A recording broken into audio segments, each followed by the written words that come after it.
this Gazette, People's Gazette headline, it's just so funny. It says pro Tinubu demonstrators admit collecting 2,000 naira to counter end hunger protest. 2,000 naira. That's what is needed, and this is the reason why they continuously, sort of like impoverish people, make people more poorer, so that at the end of the day, what they're able to do is that no matter how much they pay you, no matter how small it is, they'll be able to get people to do their bidding. You expect 2,000 naira. I don't think 2,000 naira will buy a plate of food that will even satisfy someone. 2,000 naira, I don't think it will get you 2 loaves of bread. Yes, but that's what some people are ready to collect, to come out to counter protest. So as demonstrators, reading from the People's Gazette, it says as demonstrators took to the Moshood Abiola National Stadium, Abuja, to demonstrate over the economic hardship under Bola Tinubu. Another pro-Tinubu a group emerged meters away from the stadium, carrying placards saying no protest. And then majority of them who spoke in the Hausa language confessed that they did not know the words written on the placards. You can see all of this, sort of like shows you the state of Nigeria. First of all, our educational system were deliberately destroyed. They don't care about people going to school. You will see governors will spend billions of naira to build the schools, but there are no people in the schools. The classrooms are empty. I think, if I remember correctly, a governor was asked recently about, there are classrooms that have been built, they are wasting away, nobody is in there. And it was like, well, the way he replied, as if it wasn't his business was to build the classrooms, not really to get the people, to get the children to get into this classroom. You know why they do this? Because at the end of the day, for them, the buildings they are always conduit pipe. There are where you can get big monies. There are where you'll be able to siphon money away, because contracts can be inflated. But when it comes to getting the children to school, when it comes to getting good curriculum, when it comes to paying teachers and getting them, you are not able to eat as much money, and so they are not interested. Beyond that also is the fact that they want to have people uneducated. When people are uneducated, it's easier to control, those people. When people are uneducated, you can now weaponize their illiteracy and be able to use it. So when you control them, it also gives them political power, so that at the end of the day, when they come, when they just tell these people anything they tell them, they will believe, and then they will go ahead and vote for them. They can whip up religious sentiment, they can whip up tribal sentiment, because the people don't have the requisite education to be able to, sort of like question what they're being told. So for them, these are things, that they go. That's why you could see the sad reality of someone who says he carried a placard, but he can't even read what is on that placard.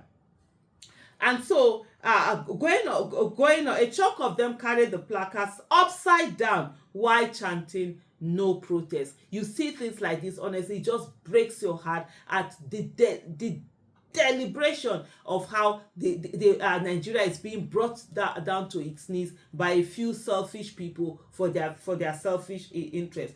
But two pro-Tinubu demonstrators who spoke to People's Gazette said they were promised 5,000 naira and already received part payment of 2,000 naira to hold the no protest placard. So you can see, okay, for them the money paid is 5,000 naira. They already have 2,000 naira in their pocket, which, well, for this ones there is gain. There's another group, if you remember, some days ago, there was a lot of group of different people, a lot of women and all of that, who had placards saying no to protests and stuff like that. And unfortunately, they didn't even get anything. The news reports have it that these women were promised 50 kg of rice, 50 kg, yes, of rice, that the government was doing palliative, and they came out and they were giving, these banners, placards, they held it, and at the end of the day, nothing was given to them, not even transport for them to go. So hey, these ones have even been smart enough to at least collect part payment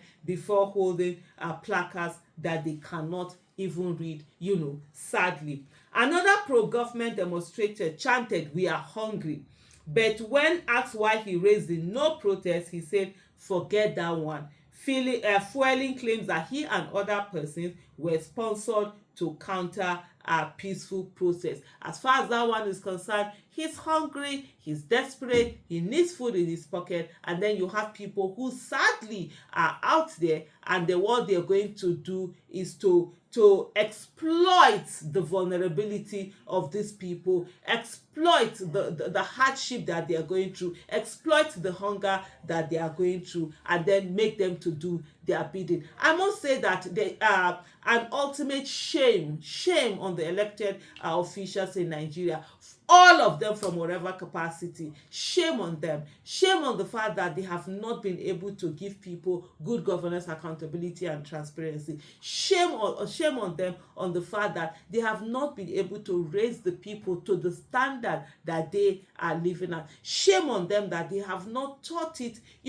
wise, that let them leave legacy, let their names be remembered for something, let them do good, for the society, let them do good for the people, let them give people good life. Most people that you see, they are not looking for very expensive life. They want to travel abroad, they want to wear Gucci, they want to be what do I call it, have big cars, or no. People simply want basic things in life. Let them be able to affordable food that they can eat. Let them be able to have their children in places where they can get good quality education. Let them have decent houses they can live in. Let them have good transport system. They don't even need to own cars. Good transport system would be enough for them. Let them have good roads. Let them have businesses. Let them have enabling environment. That's what people are asking for. It's not too much. Let there be rule of law. And these people can still have the elected people that we have, the politicians, whatever, they can still have their good lives. They can still have